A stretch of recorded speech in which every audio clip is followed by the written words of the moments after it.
কোলাঘাটে ভারতীয় মজদুর সংঘের party office উদ্বোধন ঘিরে তুলকালাম। ভারতীয় মজদুর সংঘের রাজ্য সম্পাদক দেবাশিস ভট্টাচার্যকে মারধরের অভিযোগ সংগঠনের অন্য গোষ্ঠী নেতার বিরুদ্ধে। সভাপতি আমাকে চন্দন প্রামাণিক কিরকম ভাবে মারলো, দেখুন। কেন মারলো কেন? আমি তো নিজেই জানি না। আমাকে যেভাবে নিয়ে এসছে আমার উপর নেতৃত্ব, আমি এখানে এসেছি। বামদেব বাবু এক্ষুনি বলে গেলেন যে আমাদের যে গেস্ট হাউস আছে ওখানে আশ্রয় নিতে উনি 2টার সময় বসবেন।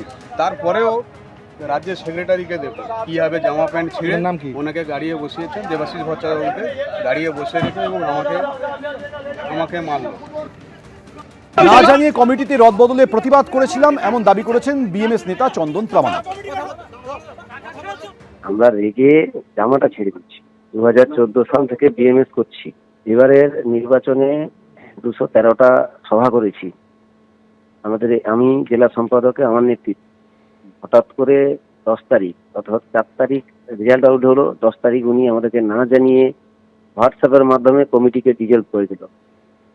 তারপরে হঠাৎ করে আবার কাউকে না জানিয়ে 25 সাথে উনি কমিটিকে একটা নতুন কমিটি বানিয়ে ছেড়ে দিল গ্রুপে। এটা কি আমাদের শ্রমিক সংগঠনের সিস্টেম? না কেউ জানলো, আমাকে যদি কিছু হয় আমাকে সকজ করা হলো নি, আমাকে জানতে চাওয়া হলো নি, আমাকে কোনো মতামতও নেওয়া হলো না। এবার সমস্ত জেলার 23 জনকে বাদ দিয়ে নতুন করে তাতে একাধিক তৃণমূলের লিডার ঢুকে আছে। সেটাই আমরা প্রতিবাদ করেছিলাম।